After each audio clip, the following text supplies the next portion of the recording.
brand new black hoodie. Oh, Soap. Those gonna be another WWE shirt. No. When was the last time I got a WWE shirt? Are your wrestling shirts, wrestling buying shirt days behind you? Slowly. I feel like... I think if you had a flea market, you'd be a wrestling mark sweat dream. Yeah. Oh, my God, look at all the colors of John Cena. Nah, I don't think I would give those up. You'd have to fight me to get those. Delete! Good! Yeah! Delete! What? Mamma mia! Delete! Good! Thank God Donald Trump's a Hulkamaniac! Oh my God! Delete! That's a cold opening right there. You have to fight me. I'll defend. Like, you want a shot at one of my titles? Okay, I guess it's a shoot. So, ladies and gentlemen, welcome to Spot Monkey Radio. Fuck Shawn I told Michaels. you it's all right. Fuck Shawn Michaels. I have fixed that fucking toy now 17 times. He's staying on the ground now. I told him right at the top of the show he was going to drop. This is the problem with having like that. This is the problem with having PK Shawn Michaels in the ring. It's painkillers. It's a new format for Spot Monkey Radio. As you can see, we're both in studio. This is the first and only episode. Is going to be just wide shot. I promise I'll have close-ups next time. And I know that we said we were going to book WWF 96, but yes. I'm going to hold off on that since this is going to be the new format. We're just going to do it this way today and try it out. There's going to be 4 spots. Each one is a respective brand, except for the third spot, because I'm not giving New Japan their own. Really? I mean, realistically, right now, you would essentially be talking to yourself for 20 minutes if I did that. No, actually, no, I wouldn't. We wouldn't be talking at all because you wouldn't know anything, right? I'm caught up, but I'm not really caught up. I have no fucking idea. And because it's not like a major show that's happening, I think they have a big event coming up this weekend, and Tama Tonga is getting his, I want to say, possibly his first world title shot at Jay White. Okay. So I'll be up in the morning watching that, and the only reason why that's happening that way is because I work overnights. So I was going to be like one of those dumb 3 a.m. pay-per-view things. Oh, yeah. All right, we'll get to fucking New Japan first. Let's start with spot 1 with the WWE, of course. It's been now about 2-3 months since Vince stepped down, you say? At least, this would be like the third month. So yeah, right. So going on 3 months. How do you think Triple H is doing so far? I think he's doing fine. There's more action in the matches. They're getting more time. I agree. Is what I'm seeing. I don't feel like everything has completely changed to what people really want it to be, but there's more action towards the product. Now, recording this Thursday, did you watch Raw? Or at least caught up on I did watch Raw. I watched Raw. That match with Bobby Lashley and Seth was good. That match was good. The opening match. And I did not enjoy the main event. I know we'll get to that in a second because that's written right here in my notes. I like that match. Owens in Theory. That was the one I was thinking about. Yes, because Judgment Day and Ray and Riddle was stupid. I'm over Judgment. I thought Judgment Day was done with Edge. I didn't mind Judgment Day with Edge. I thought it was the right thing. I mean, I understand you were turning Edge heel and you were going to give him like this faction. Okay, but then to do what they did, where they kick him out like 3 weeks in. So you would prefer Edge with La Familia over the Judgment Day? That's just a question. I'm not saying that either one are bad or one is good. If I could be, can I be quite honest with you? I would prefer Edge with long hair and by himself. Well, you know how screwed up, you know how weird that looks right now to see him. Short hair, he looks so dumb. Nothing. I don't understand why people think that when they change their gimmick, they have to cut their hair. He's always one of those guys. He always cuts his hair. Well, he cut it short. He didn't go to that extent. When he left the business and he started acting, he cut it short. Okay, you're right. Undertaker is a good example of somebody who had one particular look, and it was goth, and it was dark, and it was the entire time, this is what you see in the ring. Yeah. And then he's a biker. He's a badass, which is true to himself, really. Do you know, I was in denial the first time he cut his hair. I hated it too. Because he came out with the bandana on, which, by the way, I'm rocking the Dan Cortez look right now. But he comes walking out with the bandana. Usually always had the bandana on, but it was always in like a braid. Yes. And then I was looking, and I was like, wait, that doesn't look right. Because he had little sides coming out of the top. And I'm like, this motherfucker cut his hair. Once he cut his hair, it made his forehead even bigger. It didn't look right. No. That's why he needed to keep the bandana on at all times. Yeah. He's like, my 5 mental moves are so big, my forehead is huge. Isn't that ridiculous? You gonna go see that one man show? Mm-mm. You never go see it? I think I'd go see if it came in. I mean, if he does it in Boston, yeah, I'd go to something like that. I would go, but they haven't announced anything yet. Yeah, no. They're doing it. He's doing it in Philly. The Royal Rumble? No. Philly is for Extreme Rules, which is in a few. And weeks. they wouldn't have him do it in Boston for Survivor Series. You would think it would make sense. Like, debuted at just say already. Yeah. Just throw those tickets out there, so I'll be like, all right, good. Unless they're trying to book a good venue for it in Boston, possibly trying to find a good venue or some shit. But then if they do it on freaking Friday, I'm screwed because that's the day I'm coming into Boston. Oh shit! It might be that day too, or Saturday. Probably Saturday. No, Saturday's the pay-per-view. The rest of this year. Can we just take a second? Why did it take them 40 to 50 years to just have pay-per-views on Saturday? I think because they saw AEW doing it. They did it first, right? Yes. Well, in WCW, to our knowledge, Sold Out and Road Wild was on Saturdays. Yes. Those are the only two I remember on Saturdays. I mean, the first Sold Out was. That's it. That was the only Saturday. First Sold Out and both Road Wilds. Because it was as far as WWE having pay-per-views on Saturdays, I can't really remember other than them doing a night one of WrestleMania. We got to devote a whole episode to like the Thanksgiving Eve Survivor Series. Yes, and traditional ones. Remember the Tuesday in Texas? Yes. Like there's these random pay-per-views. Yes. We need to devote a whole episode to that. We do. I agree with that. But getting back on track, right? And I'm glad you brought up the main event. I said we're going to get to that in a second. And here it comes right now. Can I just look you in the face now that you're here in person and tell you enough is enough with this Alexa Bliss? I mean, what more are you going to do with that fucking girl? It seems like she's regressed now that she's married. Yeah, she's not. She doesn't. When I first saw her and she got moved over to Raw in 2017, I felt she was a better worker. She was a better promo. She was doing the thing with the makeup and with Bray. Was that at that point or no? No, but this is before that. This is when she was a heel and she was by herself. Okay. I felt she was more entertaining and more. Well, she always played a good cunt. She always seemed like she was. I shouldn't say that word. I'm not believing her so much as which she is now a hero, as a babyface. It's not good. That's what it is for me. Like she comes out, she's like the fifth pole. She just stands there. I mean, granted, very hot, but like, okay, now what? I mean, you should be a manager if you're gonna be like that. That's what I say. As small as she was, you'd think she would be a manager, but that's not the case anymore these days. I mean, it's working for Scarlett Bordeaux. Yeah, but I don't think she's really like clamoring and saying, "Hey, I want to wrestle" either. Because she can't. Have you ever seen her wrestle? No, I haven't. I have not. Count your lucky stars. She is the one woman wrestler that you pray for a wardrobe malfunction. Pretty much everybody, probably. Most males, even females. Which woman wrestler do you hope doesn't have a Doesn't? Doesn't. I won't say here on the air. I could say one right now. Nope. I'm going to say it. Nope. All right. I'll do it. Don't. You know what? We'll just keep trashing Alexa Bliss because she sucks. Because let me tell you something. It seems like, at least from my vantage point, I know we're the peanut gallery here, and people are going to say, who the fuck did we ever beat? In the words of Diamond Dallas Page, I say that a lot on this podcast. Mm-hmm. But it just seems like she doesn't care. It's almost as if like she's just going through the motions, like she doesn't even want to be there. It's like odd. It was a bit effortless. Because even the entrance, you get it right from there. Like when she was doing the Bray Wyatt shit, you could kind of see there was interest, and then even like you said, when she came in as the heel, yes, you could kind of see there was there was oomph there. Now I just see her; she's just like, I'm here.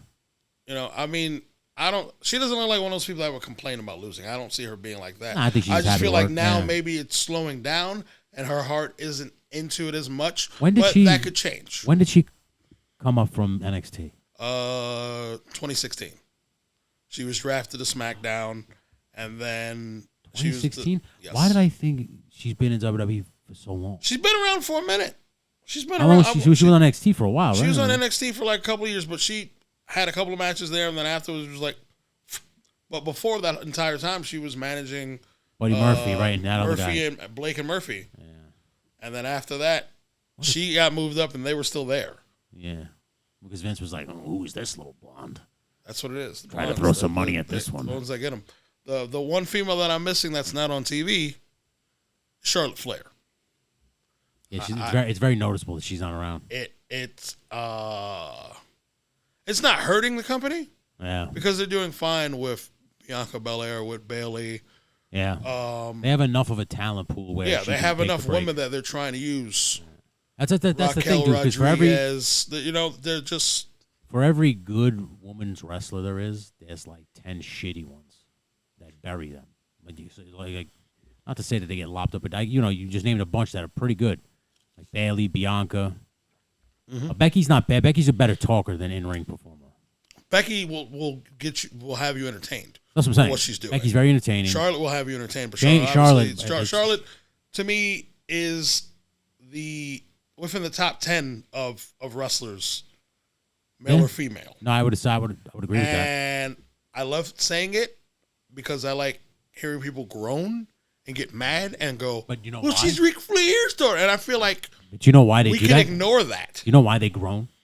You know why? I'm telling you, because for every one good woman's wrestler, there's 100 bad ones. And you're just like, oh, of course she's good. She's the only good one, But it's like, no, you don't understand. Because she, and the exception of this other chick, and I'll talk about her when we get to the indie one, but like, I could believe that she could fight a man. Yeah. Or at least wrestle a man, not fight a man. I shouldn't say fight because fight's different. I failed to mention Rhea Ripley is another good one. Rhea Ripley, she's hurt though, right? Some shit. She's doing moves, so I'm like, But she's just doing them. She's not taking bumps. Yeah, she's not taking it. Well, you suplexing a dude on the floor, you're kind of taking a bump yourself that is as true. well. I know that she hasn't taken any severe things. It wasn't super heavy. It was kind of light, but still, she did it. Yeah. But, there was an argument point in time where it was like, well, who's better, Lita or Trish? Sorry, but I felt Trish was better. Miles and then better. the argument is Sasha Banks or Charlotte, and Charlotte, miles better. You could say it. I'll say it for you. My whole thing, I mean, I disagree with you. Sasha's not bad, but Sasha seems like a spot junkie, where you got to like go over everything because it always looks choreographed with Sasha. She might be. Whereas Charlotte looks like she's good enough. She's good enough to call in the ring. Let's just call in the ring like her dad did. yeah, exactly. Whereas because I'm only going off like the recent Sasha Banks matches that I've seen. They just look very choreographed and planned out. Well, the last couple of ones she had, since that, it's strange that she's not around. Well, she's a model now. So we think. You see her and Naomi walking on the runway? You can say she's a model. She's an actress. Soon she might be getting in the music next. At this point, people in business can do anything. You know what it is a lot of these, they're basically becoming like a bunch of rocks, where like the Rock just basically use WWE as a stepping stone to get to acting. Like that Nikita Lyons that everybody loves. She's literally. We know the reason why. Well, I'm a fan. I know why I'm a fan. Hello, everybody is. Let's not play ourselves. She has a few reasons as to why you're a fan. But I know she's not a good. It's definitely not the wrestling. It's definitely not the wrestling. And I don't think that the whole martial arts thing is something that's working for her. No. When you just had a girl that was on that show doing that, and then you moved her up in Xia Li.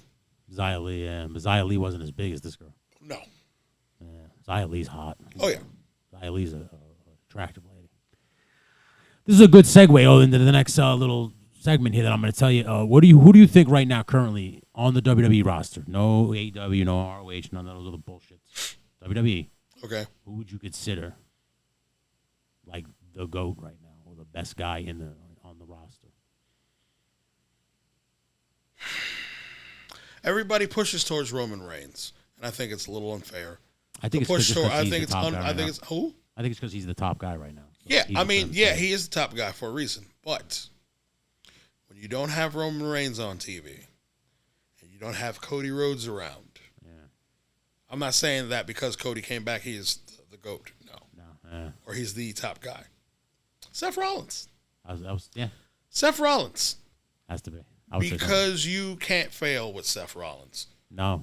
And Seth takes more losses. The guy never wins. He wins. The guy never. He's just there. He just won they said. Well, aside from that, he got his first pinfall victory on a premium live event in over a year. That's sick, dude. The other victory with Roman Reigns, though it was by disqualification, and it still counts in the record books. this is a pinfall victory that he got. He goes over. Because I honestly thought I was like, oh, Riddle's going to beat him. Like, that was just the attitude I had going into it. And it didn't happen that way. I was like, okay. Seth Rollins, I think, honestly, is highly regarded right now. Because I was talking to a gentleman who knows him personally and said, like, the leap that he made when he first came in to NXT or FCW, whatever it was, and he refused to learn the style. Yeah. Like, he wanted to do his style. He kept banging heads with Terry Taylor and Dr. Tom Pritchard or whatever. To see where he is now when he finally embraced it and to see how far it took him. Mm-hmm. I'm one of those people that'll say, like, listen, I didn't think that he would become the star he became when I saw him as Tyler Black in ROH. Mm-hmm. But I'm glad I was wrong. I mean, I'm glad he was good. It was just going to take time. Sometimes you got to have to beat it in your head. Like the same friend told me, he's like, when he first got there, Dr. Tom Pritchard said, what's your favorite flavor of ice cream? And I was like, I said, mint chocolate chip. He goes, no, it's shit. You're going to learn to love it. And he said the same thing to Seth. So Seth ate a bunch of shit until he finally decided, okay, I'll do it your way. And then got good. Or I don't want to say got good, but at least from my perspective, this is what I argue with people. This is when I get into my arguments with people. This is like supposed to be an art form. So it's got to be done a certain way. And I think Seth finally understood that. He transitioned in the way that they want him to perform. Yeah, because it's just, but they tell you, like, this is like art. This isn't athleticism. This isn't competition. This isn't who's the best. Yeah. This is we're the best. And here's why. Because you get all of this when you watch our shit. Because watching yesterday, AEW, dude. I'll be, obviously, I was up for half of it. That's what I'm saying. I was up for half of it. It's not good. Like, Raw, don't get me wrong, I think Raw is still too long. I think it needs to come down to 2 hours. If it was 2 hours, that would be great. Raw would be amazing if it was 2 hours. We always have conversations about wrestling, obviously off camera. Yes. And we discuss, and you know how everybody talks about it. I was like, oh, wrestling's so bad now. And then we go back to, like, I'll every day, we'll go back to a day of and watch something that happened on a Nitro or an episode of Raw and just go, what was this? That's kind of like watching Alex Wright defend the WCW TV title up against Disco Inferno. I don't know if you got to see the clip. I posted it. Did you see the finish? Yeah. That's usually the double down spot. Yeah. Where you both hit the ropes and the crossbody, you crash, and you're both selling your ribs and everything. Disco won with that. And I was just like, that's how you got the TV title? Like I said, all my thing is, like I told you this, is like we talk shit about today's wrestling, but it's because we watch that under Mark's eyes. Yeah. That back stuff. So, like, you don't take the dog shit. You don't take away the double crossbody finish because something with the NWO happened that night. That's what you took away. That was more important, yes. Yeah, so that's what you took away. Now you're watching it as a guy who's been in the game for a very long time, you know, knows how wrestling matches are supposed to be. So when you watch that, you're like, where the fuck was I when this happened? But the problem is you weren't even paying attention because you're like, where the hell is Hogan coming out? Like, where's Sting? That's like I said. That's why I tell people, like, nowadays I don't judge it no more. You can't judge it no more. You just can't because every era had its own. I just feel like today's era, even more so now, is more built around athleticism It is, more than anything but that's else. also why these guys get hurt so quickly. That's also why these guys, their careers don't last as long. Like, you would just listen to that thing about Nash talking shit about CM Punk. CM Punk's only 42. Yeah. He's 2 years older than me. Okay? Now, I wasn't in the wrestling business not nearly as long as he was. Yeah. But I had gotten dropped on my head. I've had so many concussions I don't even know anymore. So, it's like, it's fucking crazy. Like, I don't understand why guys go 100 miles an hour. That's basically what I'm trying to get to, is my point. Because if you just slow it down, you could be like Kevin Nash or crazy-ass Ric Flair at 73 or Ricky Steamboat for some reason. Like I said, we'll get to that in a second. Like, he's coming out of retirement. If it's something to do with NWA, that's the only thing I that makes assume. sense. That's the only thing that makes sense to me. And as a person that's on this podcast, I know right now when you watch this, you'll be ashamed of me. And I'll own up and admit to it. As a person who owns and is subscribed to The Cock. All of it, yeah, dude. To Impact Plus. To New Japan World. And to the NWA's 1 year thing. I should be up to date on everything, but at times It becomes so much to watch. I agree with that. Like, I especially like NWA New Japan, because it's a lot of the same guys. They just circulate around. Well, like, when we get to that subject later, I know that the first thing that you agreed with, and I had sent you the video of it, and we'll express that afterwards. What do you think's gonna happen on SmackDown at all? Like, I haven't really followed SmackDown. So it's interesting. They stripped Solo Sikoa of the NXT North American title, and it was just like, I was just like, I guess that was their big send off for him. That's why they had him win last week. So now I'm just like, all right, I don't see him going to go chase for the Intercontinental title. He's got to get through. I don't see them taking the title off Gunther. Oh yeah, Gunther. Yeah. I mean, I don't know how the Survivor Series is going, since they're saying that it's Survivor Series War Games. War Games, yeah. And I'm pretty sure that this is something Triple H has wanted to do forever. Yeah. But now that Vince is around, is like, nah, I get to do this. It's fine. It's as if Triple H finally got the action figures. Yeah. Like the spoiled rich kid went away. Yeah. And all the toys are like in front of him. He's like, I can play with these now. Like, yeah. That's how it seems. And it seems, like I said, in the 3 months that he's been in charge, I see a stark difference. I don't see like a lot of cursing, and the one thing they did with Riddle where he cursed, I thought was done perfectly. Yeah. It was supposed to be off air, even it wasn't even supposed to be on air. Yeah. Like, so I think if you have a problem with the way he's running it now, at this point, I just don't know what else. Then at this point, they can't do anything else to sway your opinion. Yeah. I mean, with SmackDown, it's just wondering of, okay, who's the next person? Oh, we know that the next person to chase for the... We'll just talk about that and end on WWE with that. Championship. Does that make sense to you? Because I'm still confused. I don't like that they're making the WWE title like the UFC belt or a boxing belt, where it's being defended against like a guy like Logan Paul because you think it's just that's dumb. So here's my counter argument to that. The title to me barely gets displayed like that or defended on TV like they used to in the Attitude Era. Yeah. Or even the Ruthless Aggression Era. All of that slowed down. So to me, if you really want to see the title defended, you're going to have to tune into the premium live event. You're going to have to subscribe to I understand that, but like I feel like that's been that way for years. I felt like that once Brock Lesnar was a champion. I agree with that, but I think the champion should be on TV, because the one thing we complained about Brock was the fact that he was champion. Yes. He was never on TV. You don't have to defend the belt on TV. Yeah. The champion should always be on TV. I feel like they only have Roman hitting the big towns, or that's it. Roman shows up like once a month at these like SmackDowns. Possibly twice. Maybe if you're lucky. If you're lucky. Yes. That's what I'm saying. I just don't like that aspect. You want to treat the title defenses. Yeah. Big time. You got to go watch the pay-per-view. Like, you should use the shows like they used to build up. Here are matches that. Here's a match that I thought would have happened at some point, or at least two matches, two good title match ideas. Okay. We could have got another Bobby Lashley and Roman Reigns 1-on-1. Yeah. I feel the crowd is very into Lashley. Very over now. He, a lot of people were just like, oh, Bobby Lashley. I was still a believer in Lashley. You saw me wearing the merchandise. They were like, Bobby Lashley. I wasn't. And then people started to slowly come around. I wasn't until recently. But again, it's like you have to put 10 years in. Then you like Lashley did. And then you're like, okay, now he's starting to get it. AJ Styles and Roman Reigns had two matches. Good matches. Yeah. When AJ Styles first debuted. They're having a rematch this weekend at a live event. No one's going to see it but the people there. That sucks. Like, that's something that would be great for the Survivor Series.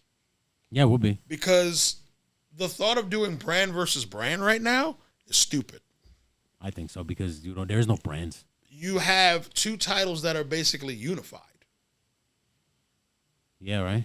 Which is the second belt? The tag titles. Tag titles and the world title. Yeah. And the two world titles. Yeah. You see they're trying to make an undisputed tag title belt? I'm hearing that supposedly they're supposed to be changing all the belts. New designs. Good. They better not be circles and dumb fucking just big WWE letters on them. Listen, imagine how everybody felt when they first saw the X Division title. big ass red X.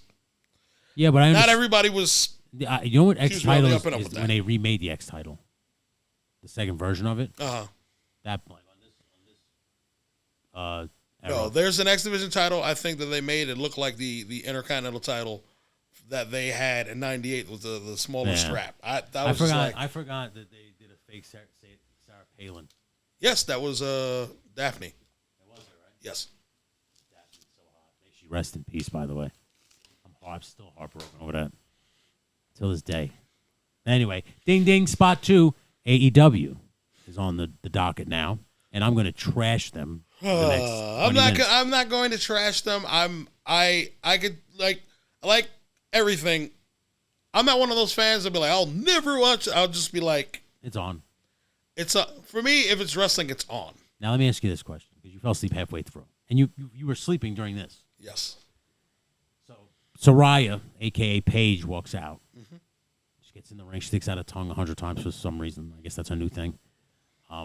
Just made me think of her and Xavier Woods. Jesus. Anyway, Greg Maddox. I was going to call him Greg Maddox, the pitcher from the Atlanta Braves. Brad Maddox, whatever his name is. But she comes out. They had a dumb women's match or whatever.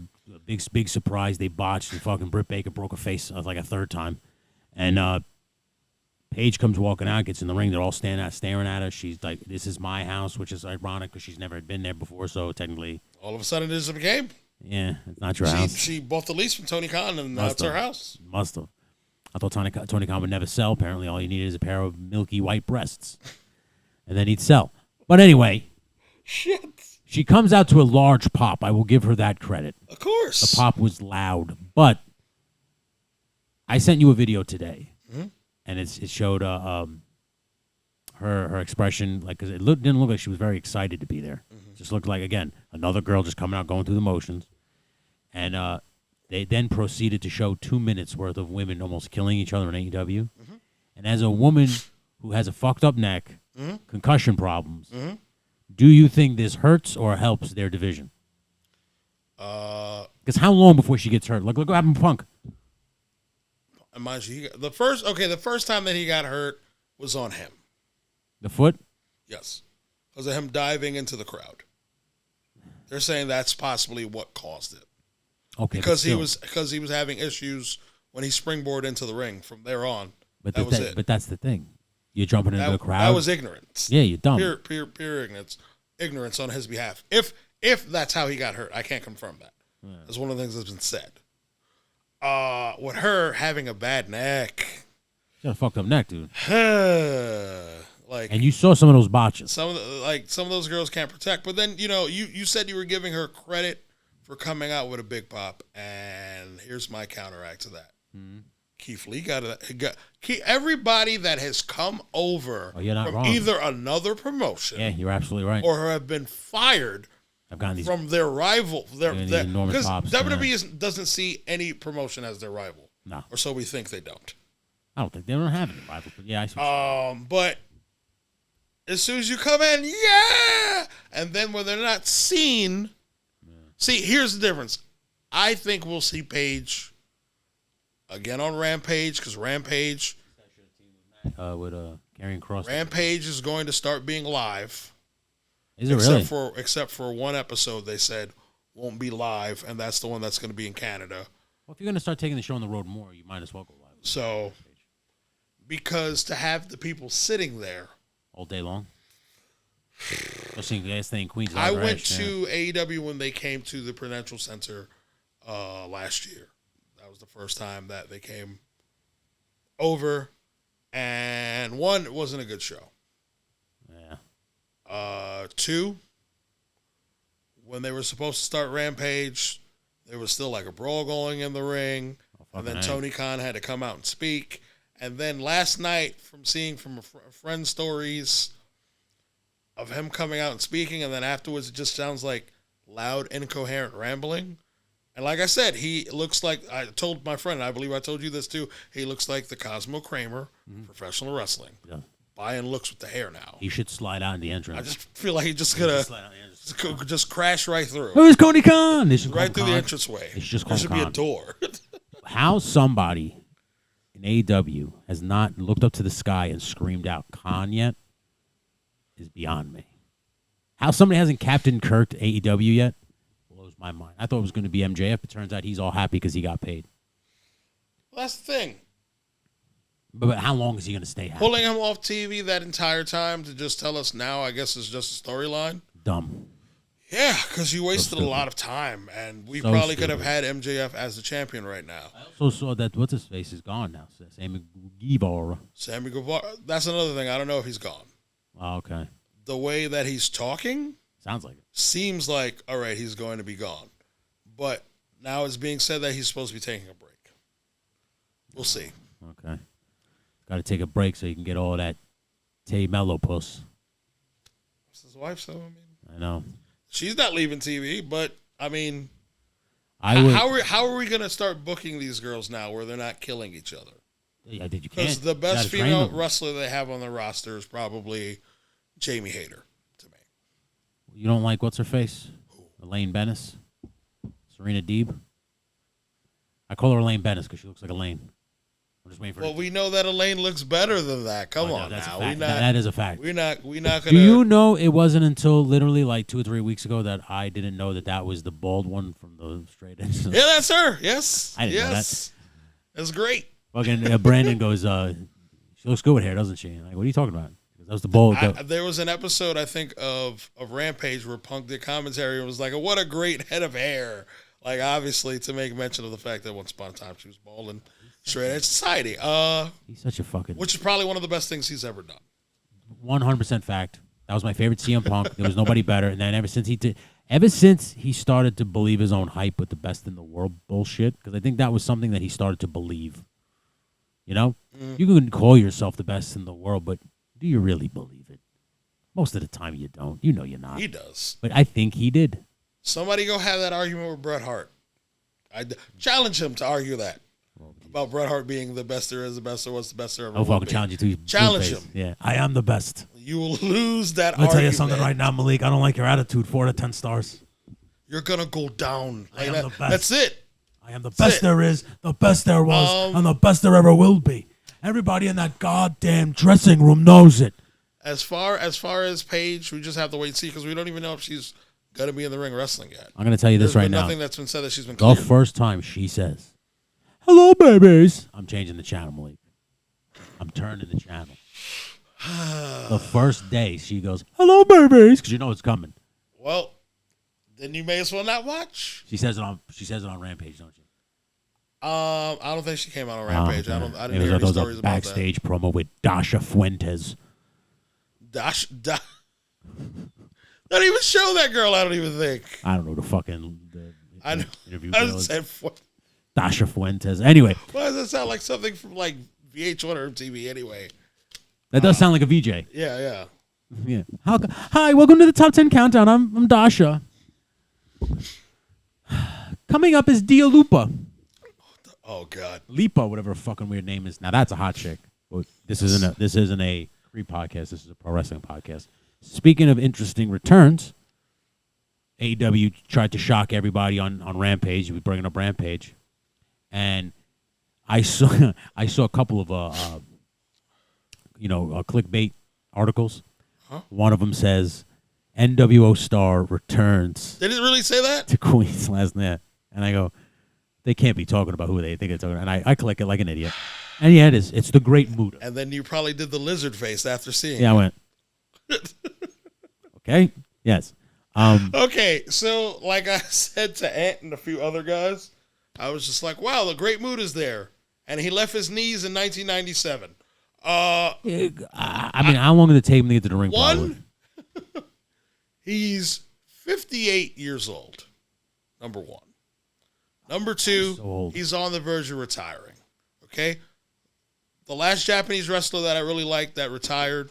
Yeah. Kind of. Yes. You want to get the stuff for the porch? Yeah.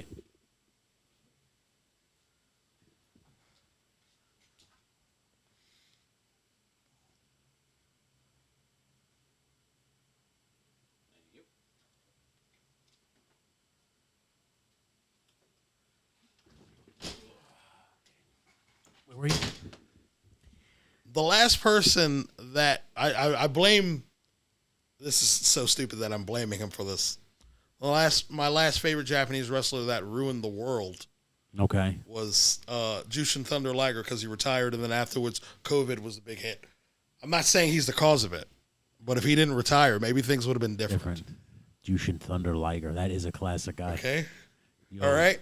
Muda, I mean, at least Liger was still able to move. Muda was my favorite Japanese guy only because I liked this mist. Yeah. Well, that was cool. But then when he joined the NWO, I was like, all right, enough.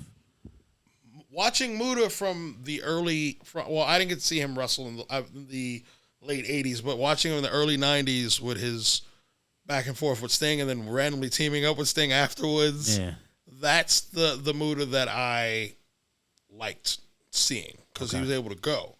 Seeing this guy, okay, you give everybody credit for being at an old age and still being able to go. This man's knees are destroyed, Tony. They're done. They're done. I don't know what it's going to look like on Friday, tomorrow. Like, we'll see. I'm going to take a gander only because I like him. I like his masks. I think they're cool, but like I took Rampage out of my DVR as like no longer a thing to be on record anymore. Because it's just you put that on par with Thunder as being bad? Yes. Yeah, right. It has to be. Yes. It has to go up there with. It's just I just felt like it was just a waste of space being up on my DVR. Yeah, it's just going to occupy shit, especially if you're not going to enjoy it. I was like, I recorded this week's because obviously it's related to Grand Slam or whatever. Yeah. So, and then I'll more than likely delete that. I can honestly say that I have just about every AEW episode from maybe the end of last year, with the exception of one because something happened in my neighborhood where there was an outage with my cable. Oh, shit. But almost every episode. Wow. And I would sit there and I would go back to watch MJF related stuff. Okay, all right. And then I watched the stuff that's going on now, and I was just like, there's never a need to go back to watch this. It's done. So soon it's about to be delete all this. Fucking nice. We have to act like now the story with CM Punk and MJF never even happened. We don't even get like a real Well, I'm glad you brought that up. Payoff. I'm glad you just brought that up because I wrote this down and I didn't even realize what was coming today until I woke up and I saw the Facebook and all the shit all over social media. Mm-hmm. But apparently they're going to buy CM Punk out of his contract. Oh, that's what they're alleging. And I feel like so this aftermath is basically, I'd say, how do you think they're handling the aftermath after this fight? I think they're handling it well. Nobody has turned around and made any kinds of jokes. Underhand comments and shit. Comments or anything like that. Although you said something about Impact throwing a chair and biting. Oh, yeah. Somebody, I think, debuted. I think his name may be Joe Henry, something like that. And they said from the vignette, which I need to watch it for myself, that there was a chair thrown and somebody got bit. And I was just like, Impact's always just like throwing shade. Somebody just Impact Wrestling's like the comedian. They'll just take all the stuff and make jokes about it.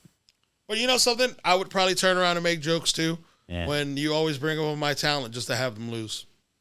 That's true. Yeah. But we got your money too, right? So it's just like, all right, it works hand in hand. He's a moron. CM Punk's getting bought out though. Apparently that's the rumor. And if that's the case, good riddance, and please never come back. They're saying that this may be the worst comeback ever. Malik, how long have I hated CM Punk?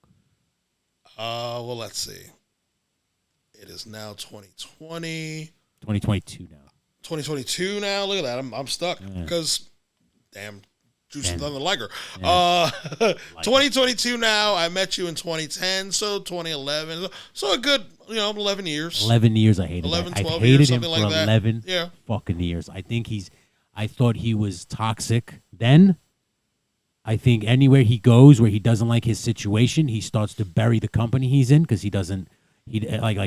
I know everybody talks about that Triple H promo, and I know it's a promo, so you don't know how real it is. That shit that Triple H said plays out to what's going on now. Is exactly true. Where you're only the fighter if it benefits you. Yeah.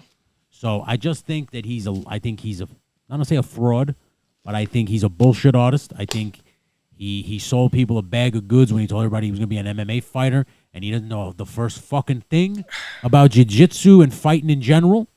Okay? I think he believed his own wrestling fucking hype. And newsflash, dipshit, wrestling's not real. So yeah, It's not. You're over because you can fake beat people up. Listen, if I was writing storylines, I'd be kicking everybody's asses, right? So I don't want to fucking hear it, bud. All right?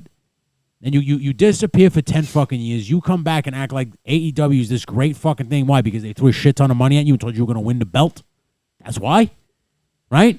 Because look what happened. He wins the belt very shortly after, and then what happens? Now all of a sudden, the EVP's like, this guy isn't as good as we thought. Yeah, because he's been gone for 10 fucking years. He wasn't that good to begin with. He was what you call serviceable. Plays mistake-free offense. You know something that's going to come off quite funny? CM Punk's AEW title reigns are shorter than David Arquette's WCW title reign. Jesus Christ. But you know what makes me laugh? And that's still more talked about to this day. That's more talked about than Vince winning the WWF title or the ECW title. A great do-rag, Vince. It just hit me in my head that this is the month that Vince Russo won the WCW title back some 22 years ago. I mean... But all of that... How the hell do you win the company's belt, then literally go into their media scrum and then just run down the company right in front of the owner? Well, hold on a second. To play devil's African. Let's say this. The question is thrown at you about things. And things are always said. But I feel like that wasn't the best time to do it. That wasn't nobody threw a question at him, though. He went up onto the stage. He sat down. He goes, "You guys are journalists, right?" And they go, "Yeah." And he goes, well, "What does in journalistic integrity do all this?" And he just... Well, I don't think that was the best time or place to have said any of that stuff. I think you just kept the dirty laundry to your fucking self is what I think, yeah. Well, that's the thing, though. The dirt has been out there for however long it's been, where they're saying that he's the reason why Colt Cabana got moved to Ring of Honor. I said, realistically speaking, if that was the case, you hear Colt Cabana's response? Colt Cabana would have been gone from AEW the very moment CM Punk came in. You hear what Colt Cabana's response was? No. He said, my brother directs Family Guy. He goes, you can look it up on IMDb. He also shares a bank account with my mother. He goes, what the hell's your point? Is basically what he said. The point. I had no idea he said anything. Yeah. So, it's the truth. It's like, what does it have? What does that have to do with anything? The fact that he has an account with his mom. I just felt like for me, I didn't react to it. That's I just felt like he was just trying to drag him. That's what I'm saying. Down. That's CM Punk just trying to throw more shade and trying to make him look like a punk or something. It's like, buddy, you come off like the asshole here, not him. You do. Because he's not regarded as the bad guy in the situation. Yeah, he's not talking shit about you. He went to ROH. He left. He didn't start the trouble. The thing is, and now I don't know who's right. I'm not saying who's right, who's wrong in this situation. Mm-hmm. All I'm saying is the Young Bucks and Adam Page and all those guys kind of see from afar what's going on. Yeah. They see him gone now because you're around. They automatically assume you had something to do with it. Do I agree with Punk? You have a problem, you go up to him and say something? Yes. Yes. But now, you just said that in the press conference, that you're in the press conference running them down behind their backs. So, who's there? Well, technically, I mean, it kind of is and isn't behind their backs. It's not to their face. That's true, too. Was it fair for Adam Page to go off script the way that he did? But again, these guys... was like, that was the seed planted. Yeah. And Punk wanted to do something for the longest. I think... And when he finally decided to do so, that wasn't the best time to do it. I think Punk was taken back when this guy went into business for himself. Because I assume that Punk thinks that these guys, I don't want to say respect him, but like put him on like he's the best in the world in WWE. Yeah. And they were looking at you like, man, we don't even take advice from fucking Terry Funk and Dean Malenko. Why? Which is wild. You know, exactly. So why the fuck are we gonna? But it wasn't even like I feel like there were people in the locker room who genuinely were happy to see Punk there. Yeah. Who wanted to get pieces of advice from him and everything.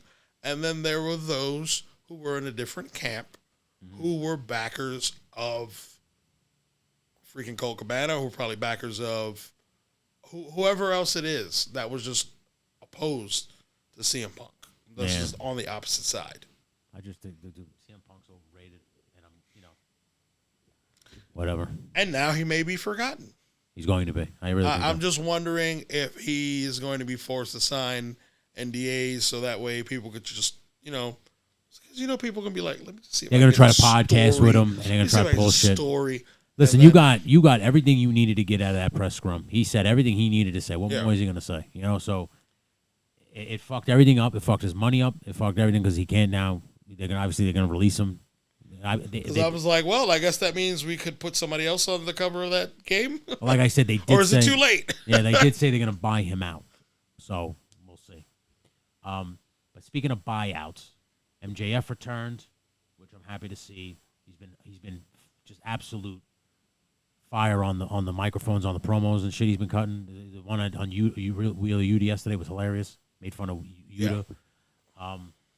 Do you think he's going to dethrone Mox? And again, I get Mox, this guy who came out of retirement. He was going on vacation and he lost the belt and he had to come back. But why didn't he just give the belt to Daniel Bryan yesterday? I think Daniel Bryan deserved it. I think it's probably the main reason why I went to sleep. Because I knew that was going to happen.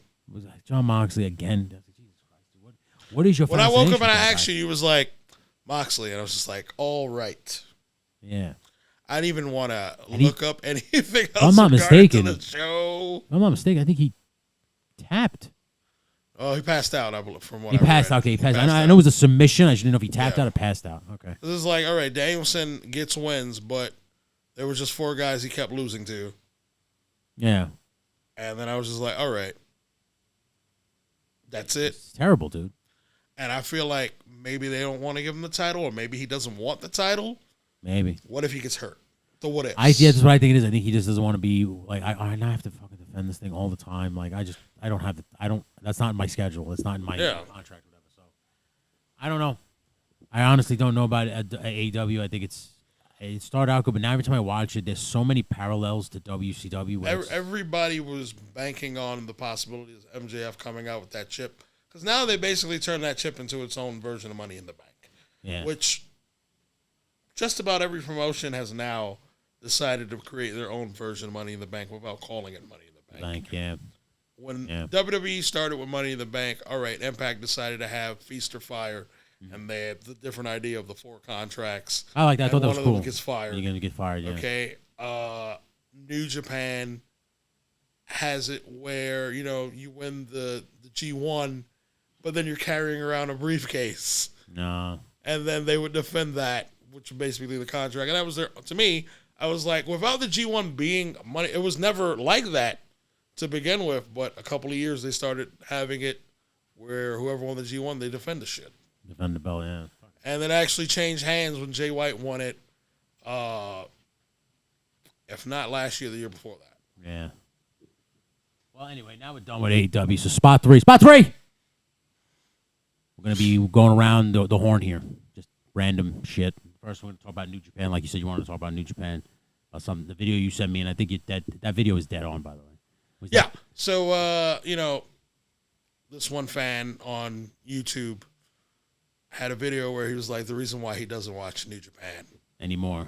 There should be no reason that Kota Ibushi goes 4 years straight into G1 finals, whether he wins or loses. There should be no reason for that. There should be no reason why Okada wins the G1 4 times. And I have nothing negative to say about Okada. I'm a fan. I mean, I'm a bigger fan of Jay White or Tetsuya Naito, but it's a different story. I was just like, we couldn't give it to Will Ospreay? We just couldn't? He was right there at the finish line. No? All right. They like who they like out there. Then last year, when it was Ibushi in the finals, he got hurt. And the G1 finals literally was like, all right, you win by default. And they just gave it to him. Just like they just gave it to him like that. How you and Brandon watch that shit is so boring to me. For me, the wrestling is just wrestling. Yeah. It's the one show where I'm just like, all right. And I do know that some of the things that they do are ridiculous and sometimes more over the top. fucking. But insane. I'm still entertained by it. I mean, as long as it does that for you. Let's see. I could come home from out of work and not necessarily be tired. Sit there, eat my breakfast, and I'll be on the verge of falling asleep. What am I watching? I'm watching Rampage. I don't want to fall asleep yet. Yeah. I have to change and watch something else. Something else. Like P Valley. Woo! I don't think everybody's up on that yet. Let me tell you And that's right fine. I'm going to make it my goal to get the star of that show on here as a guest. I know it's a pro wrestling program, but I can talk P Valley. Anyway. The fact that I'm usually, if this was like, I don't know, 6 years ago, I'd be torturing Tony with tons of episodes of Monday Night Raw to watch. I do that to myself. Yeah, now you do that yourself. And I do it to myself. I don't need him for that. He put on P Valley last night, and let me tell you something. I know this is going to be a sidetrack episode, but woo! It's a great show. It's a great show. If you like Glow Wrestling, if you like that dumb show on Netflix, it's the same thing just with strippers from Mississippi. I mean, it's literally the same thing. It's like, they're coming to take the gym. No, not the strip club. It's the same parallels. And, of course, you have the main girl, right? And then the up-and-coming girl is going to dethrone the veteran, the crafty veteran. Yes. Right? And that crafty veteran don't play that bullshit. Right? So then, of course, they butt heads, and then they become best of friends, like and all these shows. But any other Impact Wrestling? Anything interesting happening on there? You got Bound for Glory coming up next month. I just realized New Japan's coming to New York. They're going to be near Times Square next month doing a show. Like outside or? No, it's an indoor show. Oh. They have a show. Obviously, Impact Wrestling will have Bound for Glory. I think they're actually having Bound for Glory on a Friday. That's interesting. And I think the only reason why they're having it on a Friday is because WWE is having their show on Saturday. That's a good way to piggyback. Yeah. So just have it on Fridays, then it's like another weekend of wrestling. This is the problem too now. Remember back in the day, in our day. Back in my day, Vince and Eric Bischoff would just run Sunday after Sunday. So it would be a or sometimes it would be like, all right, you got WCW this week, and then 2 weeks later, WWF. Now, you got to remember ECW. So it was ECW. Shit, yeah. there was like those three. I mean, everybody had that scramble box. ECW never turned around and goes, we should run the Saturday before. Yeah, no. Or like we should run the Friday before. Like that never happened. Like all of a sudden now it's happening. It's just weird. I mean, it was weird to have a WWE show Saturday and then one Sunday in the afternoon and then AEW at night. That was fucking crazy. I was just like, that's a first. Yeah. Can I just say something before we go any further? I used to think Sting was old here. Like I thought he was too old here on Impact Wrestling in 2009. And he wasn't. And he was in his 40s here. And he wasn't. That's Sting. Yeah, and now here he is still in AEW. Same gimmick. At 63? 63. Isn't that crazy? Crazy. And do you want to bring up your indie news that you're... Wow, you're really going to throw me on the spot like that. I Look am. at that. Spot monkey. That's right. Put me on the spot. So... This is ambush journalism. I've really... Wow, you really just put me out there on the spot like that, and I'm not left with many choices. Well, because this says indie wrestling talk. Mention of me doing one match. He says one match, but I think it's one more. I think match. I think you're just gonna get it, especially. And to me, it's an important match. It's important because it's in your home hood, right? It's in your neighborhood. But here's the thing: within the Lower East Side of Manhattan, Don't New York. you think that is going to be the spark? All you people cheering for you, Jackson. What if they boo me? They're not going to boo you. Stop your shit. Come on. I mean, I'm going to be like Tony Khan. I may have some tricks up my sleeve. Tricks up your sleeve. But you haven't been in the ring in a while. My last in-ring match was probably 2017. 27. That's wild now. You're going on 5 years, bud. Yes. So. And it's been a fun 5 years without having to have to get in there and bump. Do anything. The crazier part is I had transitioned over to just being a referee. Which I'm not bad at that either. A very good ref. I'll tell you what, you're better than most of the refs I've seen. The issue is with referees on the Indies is just guys just don't want to pay attention to things. You're not supposed to be counting at somebody's feet. You know why though?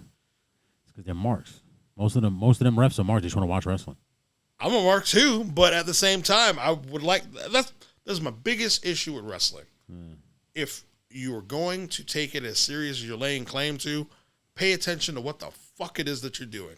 It is not that hard. Exactly. You could be a mark still, but you have to, like, if you're gonna go inside the ring, mark, you gotta check that shit at the door. If you're a ref, now it's time to do a ref job. Yes. There's no such thing as being a fan or like. You could get on me for the million T-shirts I have, for paying for this, paying for that. If you don't pay my bills at the end of the day, I honestly don't give a fuck what you have to say. Yeah.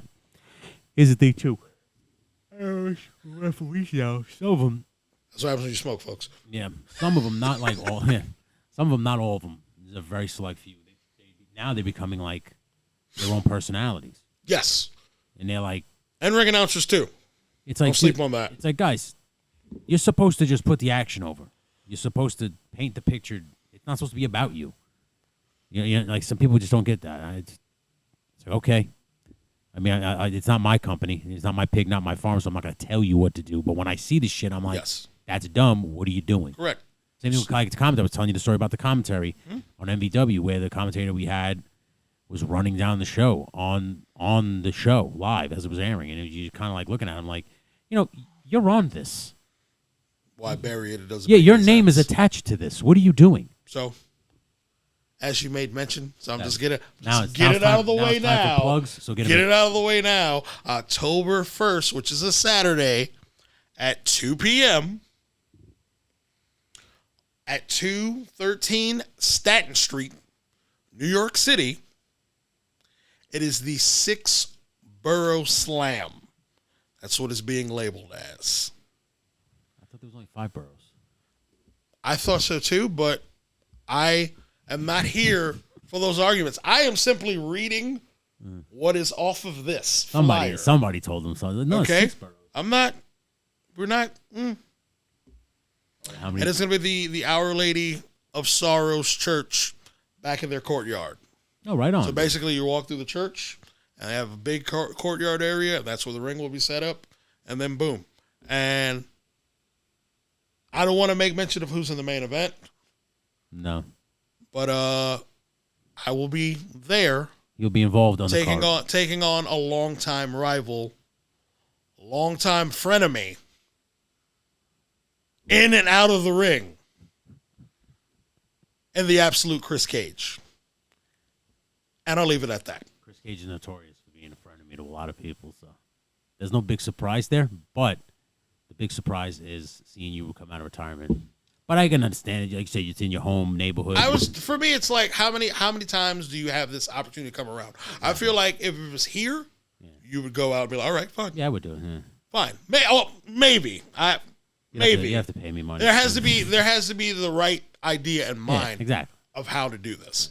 There are just some guys who I understand that they just want to work. They want to do whatever. You like to make it make sense. I am happy with being a referee. I am happy with helping out guys there. My whole thing is, as an issue, and I'll say it publicly, and if I wind up never, ever being able to work shows again, that's on me. There's no reason or need to be outside on the floor for 3 minutes when there's a 10 count. Being administrated. Yeah. You're making the referees look stupid.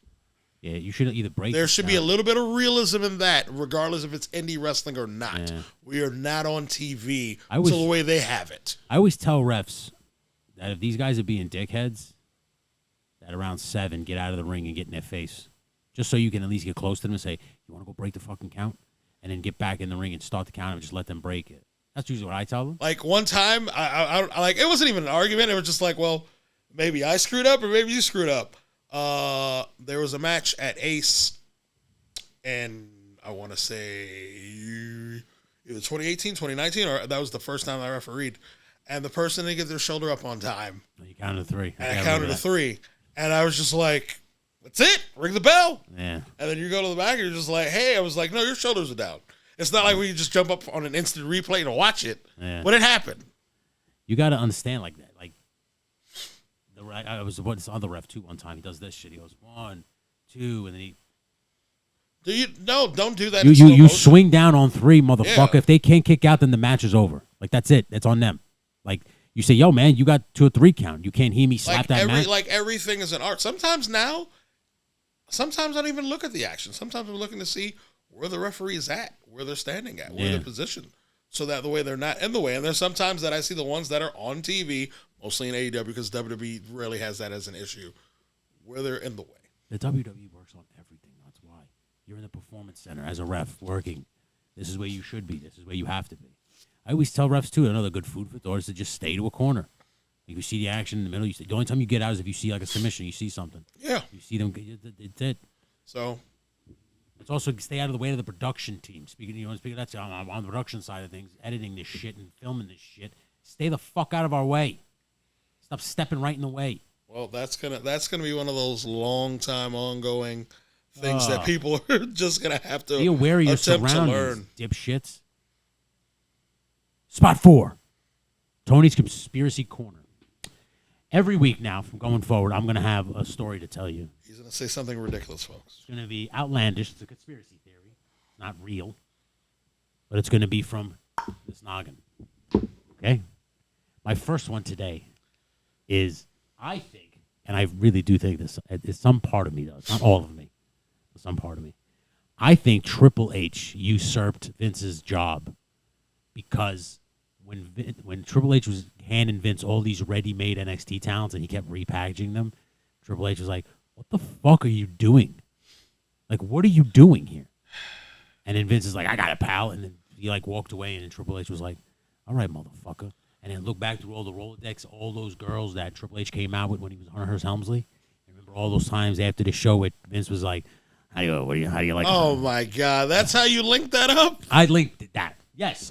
Why all of a sudden did Triple H come out with a bunch of random girls in the mid-90s for a year? Shit. 1 year. He did it for 1 year. He did it through 96, then all of a sudden China showed up. Right? Yes, that did happen that way. Okay, and they were all girls who just happened to sit at the commentator's table right next to him. All right, now. You Okay? I think Triple H is like, all right, motherfucker, you don't think I know about your little secrets? And then all of a sudden word starts to get out that someone's looking into the books. If it was around that timeline, I'd say, you know what, Tony, you're absolutely correct. I still believe it.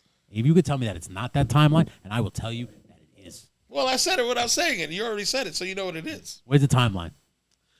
You're saying, so the timeline from what they were saying would be, with this money, I don't know. It's within the decade, I believe. So it's within 10 years? Or even before that. The only thing from maybe like 2000. The only full story that I could not connect to this was the girl that apparently he shared with Johnny Ace. And that one would be the last one, if I'm not mistaken. Okay. That was the only one I couldn't connect. But I thought like all these random women that were showing up in the mid-90s, there had to be a reason. And I think it was Vince probably going to a strip club or going somewhere with people going, oh, you're pretty hot there, lady. And she was like, oh, yeah, thank you. Damn. Yeah, I like where you work at. Could you imagine Vince McMahon on P-Valley? Down in the valley where the girls get naked. You know who I want to dance from? I want to dance from Uncle Cliff. Come over here. No. Get over here, pal. Shake that ass. Yeah. That's right. Oh, shit. Yeah. No. I don't, that would, because Tony's also made mention of wanting to parody P-Valley and making it W-Valley. Wrestling Valley. Which would be Wrestling Valley. Yo. And we're not going to make mention of who's been casted. I already casted. Ideas out. I already fantasy casted. Or the ideas that were thrown out there. Let's just say that you have to watch the show to understand the joke that's being thrown at you. And you also have to have stars. It's the one. It's having stars does not mean that I watch Power. I have it fully casted. Let me tell you something. When W Valley comes to False Finish Productions Network, you'll see. You'll all see. That's right. I hit you with the Stevie Richards. I'll show you. You'll see. There's gonna be Vince McMahon gonna be on it too. He's gonna be like, "Oh, that's right, yeah. Give me some of that autumn night, yeah." We get a guy that looks like him, but I get to do the voice fine. Yes, come here. I'm gonna touch that Mercedes butt. Yeah. She's blonde now. God damn it. You gotta have a scene where he like is in the room, the cloud room, and he tells the champagne room. The champagne room. He tells the girls like this. He goes, "I enjoy destroying people's lives. Yo, it turns me on." And then there's got to be a scene at the end where Linda McMahon tries to get him out of it, and the kids are there. Just standing there. And the kids are standing. He goes, "I'll never forgive your mother for giving birth to you." And then he walks out with Autumn Falls, and he makes out with her. That sounds like more like your dream. So that's probably. He wants a piece of Autumn Night. When you see what Autumn Night looks like, I accidentally melded my fantasies. My sexual fantasy melded into my Vince McMahon one. Sorry. Oh shit! I want Vince McMahon on P-Valley, ladies and gentlemen. But anyway, my conspiracy theory is that, not fully that was just a joke, but I think Triple H usurped him. I think Triple H was like, I gave you all these fucking ready-made guys and girls, and you literally repackaged them and turned them into dog shit overnight. Like, you clearly don't know what the fuck you're doing. Well, he did that with the more recent ones. That's what I'm saying. So I'm thinking Seth Rollins got to live. Kevin Owens got to live. Sami Zayn. Okay, well, Sami Zayn actually got presented better in the last 3 years than his start of his run on the main roster. I mean, and do you count Seth Rollins came with the Shield? Yeah, he counts. They're gonna turn around and gave him a dick gimmick, like a horrible gimmick. I guess so. Let's see. They kind of did that to Roman Reigns. When you have a man saying "suffering succotash," right? That's what they did. They didn't do the Seth, and nobody knows as to why he's saying. Yeah. It. It's just. I bet you he said that. I bet you said that because he was with his daughter or some shit with his kid. Who else? I mean, once you got a Keith Lee, at first they were using him like, okay, we got something. Then afterwards it was like, nah. And then they started calling him Man Bear Pig or whatever the fuck it was. He was the Bearcat. Whatever the fuck. Which was already given to an African American wrestler from like years ago. Yeah, I would just call him Man Bear Pig. Who else? Karrion Kross. They're just like, all right, that was like a shit one. Demolition. I just thought he looked more like this guy that we just saw him, Magnus. Oh, he should have teamed up with. him. So talk about a guy, Nick Aldis, who some say like should be a guy that should be in WWE. I don't know how you feel. I think Nick Aldis should be in WWE. I think he wrestles that style. He's a good promo, and he would great promo. I think he'd be great in WWE. And he's British. He talks probably better than half the roster there. Facts. I think so. Why not give him a shot? But we'll see. Yeah. So anyway, my conspiracy corner ends with Triple H and Stephanie at dinner, and they're talking, and she goes, "Well, what are we gonna do?" And he goes, "I have an idea." And all of a sudden, you hear that King of Kings theme play in the back of his head. Behold the King of Kings, and he's like, "I have an idea." And he goes to the accountant. He goes, "I think you should look at these books. Let's just try the numbers. Let's run the numbers." Like, okay, huh? You know, Paul, I was running these numbers, and a lot of money's missing out of this. What are you talking about? What's missing? I don't know. It's a lot of money missing. Next thing you know, all this shit's going down. Vince is like, "Son of a bitch, you bastard, son of a bitch!" Right? Did you picture that fight? Now in my head, as you're sitting here saying it, you just called Triple H a snitch. I did. Because you think Triple H? The only reason I say that, like a snitch. The only reason I say that about Triple H is because when they were trying to do that shit about Bret Hart, he was the one that was fuck. He doesn't want to do business for him. Right? Well, Vince doesn't want to. If Vince doesn't want to do business the correct way, I think we should do business for him. That's wild. And Stephanie goes, "Huh? Okay." And he goes, "Picture it, babe. You CEO, me just running the town. Isn't it what we wanted?" And she goes, "But he's my dad." Yeah, and the king is dead. It's time to get rid of the king. Let him enjoy the rest of his life. Let him hang out with the kids. I'm sorry to cut you off. It's just crazy to think.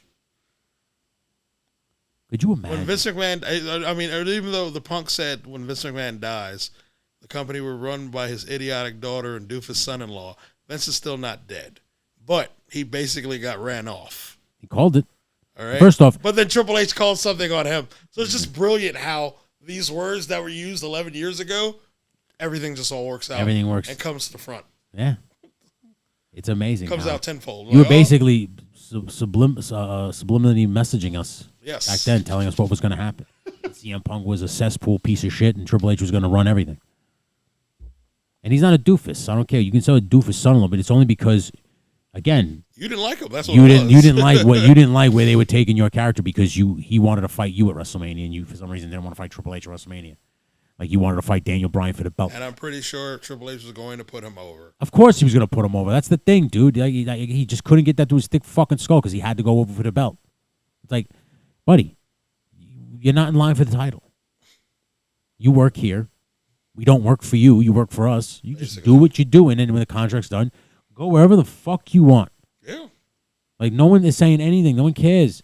But that's what I'm saying. He's the type of guy that when things don't go his way, he starts to become a cancer.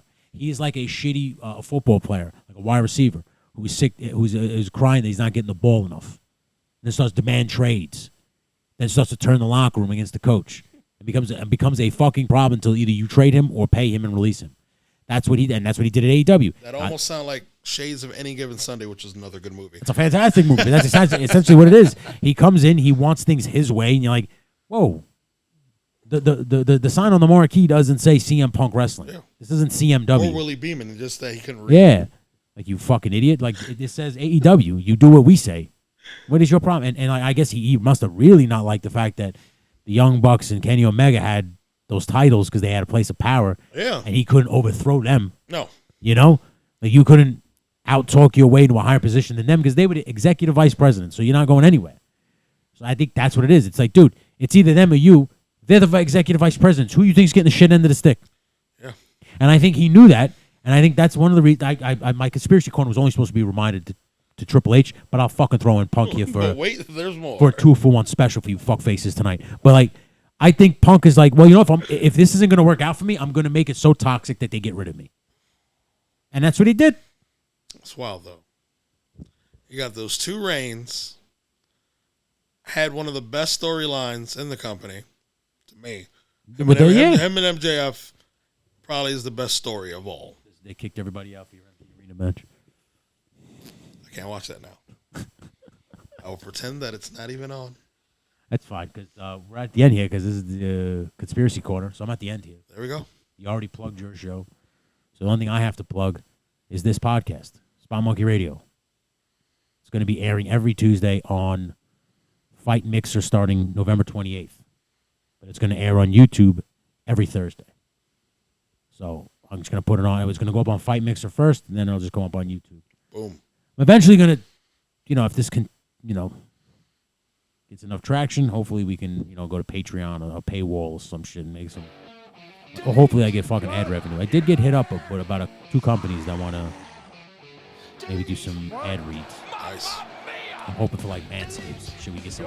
So you don't nick and snag. Oh wait, I don't want to give that away. I have Manscaped. You never nicked or snagged? We'll save that for off air because if they're gonna become God willing, we'll save that for off air. But I definitely want them or Bespoke Post because I want a box of awesome. Anyway, follow Spot Monkey Radio again. We are back on Facebook. We have a page on Facebook. We're on Full's Finish Podcast Network. We're on the Full's Finish YouTube channel, so follow Full's Finish on all your channels. We'll be back next week with some more talk about pro wrestling. That's Malik. I am Tony. Spot Monkey Radio.